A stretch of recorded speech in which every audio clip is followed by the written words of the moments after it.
नमस्कार दोस्तों, जय हिंद। आप सभी का स्वागत करता हूं एग्रीकल्चर नॉलेज स्कूल के यूट्यूब चैनल में।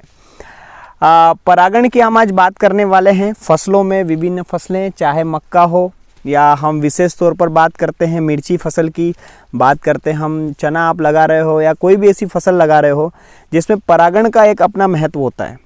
अगर परागण नहीं हो तो 100% मैं बोल रहा हूँ कि उत्पादन आपका घट जाएगा। ठीक है, तो इसलिए परागण को समझना बहुत आवश्यक है। और मैं आज मक्के के खेत के पास बैठा हुआ हूँ। इसका मतलब ये है कि मक्का जो है इसमें हम आसानी से पॉलिनेशन को समझ सकते हैं, परागण को समझ सकते हैं, क्योंकि मक्का इतनी सिंपल फसल है जिसमें हम आसानी से नर और मादा को पहचान सकते हैं। तो नर और मादा की पहचान को देखते हुए मैंने आसानी रूप से इसमें बताने की कोशिश करी है कि कैसे पॉलिनेशन होता है, परागण क्या होता है, वो सारी चीज़ें मैं आपके साथ। वीडियो आपके लिए बहुत महत्वपूर्ण है। कई बार हम ये सोचते हैं कि फूल तो हमारे आ जाते हैं पौधों में, लेकिन फलन नहीं हो पाता है। तो फलन नहीं होने का कारण होता है सबसे ज़रूरी पॉलिनेशन। तो वही मैं आपको बताना चाह रहा हूँ।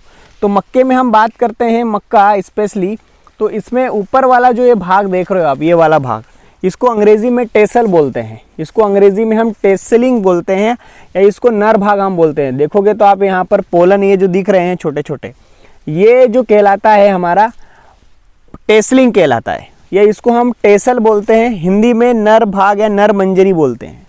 तो पहले मक्का में यही आता है। जब हम मक्का लगाते हैं तो सबसे पहले मक्का में नर भाग ही निकलता है। आपको पता होगा, आप में से बहुत सारे लोगों को। इसके बाद कुछ दिन बाद मादा आती है। यहाँ पर आप देखोगे तो ये मादा दिख रही है जिसमें बाल की तरह संरचना है। ठीक है, तो जब ये पोलन मैच्योर हो जाते हैं तो इस जो मादा भाग है, ठीक है, इस मादा भाग को हम बोलते हैं सिल्किंग स्टेज। तो ये हो गया टेसलिंग स्टेज, ये हो गया सिल्किंग स्टेज। तो ऊपर से हवा के माध्यम से या मनुष्य के माध्यम से ये पोलन गिरते हैं इसके ऊपर, और जब इसके ऊपर गिरते हैं तो भुट्टे का निर्माण होता है। कई बार हम देखते हैं कि भुट्टा जो हमारा होता है उसमें बहुत कम दाने मिलते हैं या कहीं कहीं दाने होते नहीं है। उसका कारण होता है पॉलिनेशन की कमी हो जाना। तो पॉलिनेशन दो प्रकार का होता है, एक स्वपरागण होता है, एक परपरागण होता है। ठीक है, परागण क्या होता है कि जो फूल एक स्टेज होती है, जैसे मेरे पास ये चना भी लगा हुआ है, तो चना में आपको पता होगा कैसे फूल आता है। चना में इस तरह का फूल आता है, और चना एक स्वपरागित फसल है। एक ही फूल में नर भी है और मादा भी है इसमें। ठीक है, जब आप इसको देखोगे, इसलिए मैंने इसका चयन नहीं किया। मिर्ची में भी यही होता है, नर और मादा एक ही पौधे में उपस्थित होता है, इसलिए इसमें हमें पॉलिनेशन करवाने में कोई समस्या नहीं होती है। लेकिन मक्का के केस में ऐसा नहीं है। मक्का के केस में आप चाहो तो इसको हटाकर दूसरा पोलन भी यहाँ पर डाल सकते हो, दूसरी अच्छी वेराइटी का पोलन भी डाल सकते हो, जिससे क्या होगा कि ये जो मक्का होगा यह उस नर वाले भाग के कैरेक्टर आ जाएंगे। तो दो प्रकार का होता है, एक स्वपरागण, एक परपरागण। तो मक्के में नर और मादा दोनों उपस्थित है। ठीक है, इसमें नर भी है, इसमें मादा भी है, लेकिन इसको हम परपरागित फसल कहते हैं। क्यों परपरागित फसल कहते हैं? क्योंकि इसमें एक दूसरे माध्यम की आवश्यकता पड़ती है। टेसल पहले आ गया, उसके बाद क्या आया, मादा आई, इसलिए इसको हम मोनोसियस क्रॉप में रखते हैं। ठीक है, इसको हम जो रखते हैं डायोसियस क्रॉप में रखते हैं। इसको डायोसियस का मतलब होता है कि मेल और फीमेल तो अलग अलग पौधे पर हो, तो वो डायोसियस कहलाता है। ठीक है, डायोसियस और मोनोसियस। मोनोसियस का मतलब होता है एक ही पौधे में नर और मादा उपस्थित हो, उसको हम मोनोसियस बोलते हैं, या द्विलिंगाश्री पौधा उसको बोलते हैं। और जो डायोसियस होता है उसको हम बोलते हैं जिसमें नर और मादा अलग अलग पौधों में होते हैं। तो स्वपरागण चने में पाया जाता है। इस फूल में आपको नर का भाग भी मिलेगा और मादा का भाग भी आपको मिलेगा, ताकि आसानी से इसमें क्रॉस हो जाता है और हमारा चने का निर्माण हो जाता है। तो ये जो मक्का है, इस मक्के को हम बोलेंगे मोनोसियस फसल तो इसको बोलते हैं, लेकिन जो इसमें पॉलिनेशन होता है वह क्रॉस पॉलिनेशन होता है। तो पॉलिनेशन दो प्रकार का, स्वपरागण, परपरागण।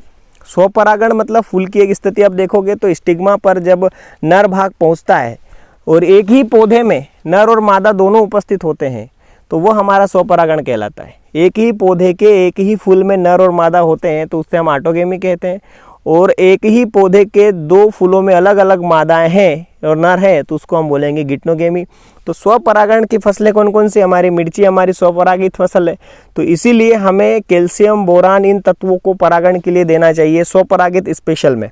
और पर परागण अगर वाली फसल है, जैसे मक्का आपकी एक पर परागण फसल है, इसके बाद आपकी केस्टर है जो एक पर परागित फसल है, तो बहुत सारी ऐसी फसलें हैं जो पर परागित है, तो उसमें हमें हाथ से पोलिनेशन करना पड़ता है। कई बार मधुमक्खी सबसे ज़्यादा पोलिनेशन करती है। तो इस तरह से अगर एक ही पौधे में नर और मादा का आदान प्रदान हो रहा है तो वह स्वपरागण होगा, और पर परागण होगा दो पौधों के बीच में, मतलब दो डिफरेंट पौधों के बीच में अगर हम क्रॉस करवा रहे हैं तो वह जो हो जाएगा हमारा क्रॉस पोलिनेशन हो जाएगा। एक ओपन पोलिनेटेड फसलें भी होती है। ओपन पोलिनेटेड फसलें वे होती है जिनमें 5% से 30% के बीच में क्रॉस पोलिनेशन होता है, या 5% से अधिक क्रॉस पोलिनेशन होता है, तो उसे ओपन क्रॉस पोलिनेटेड फसलें कहते हैं। तो इस वीडियो में मैं आपको यही बताना चाह रहा था कि सेल्फ पोलिनेशन क्या है, क्रॉस पोलिनेशन क्या है, और मिर्ची की फसल है या आपकी कोई भी फसल है तो परागण का विशेष ध्यान रखें। अगर आपको लग रहा है कि यार मेरी फसल सही नहीं बन रहा है, फूल सही नहीं बन रहा है, तो आप विशेष कर ऐसे न्यूट्रिएंट दें जिसमें पोलिनेशन आसानी से हो, ताकि हमारी फसल भरपूर हो और हम उत्पादन अधिक प्राप्त कर सकें। तो आज के वीडियो में बस इतना ही। जय हिंद, जय भारत, जय किसान, भारत माता की जय, जय हिंद।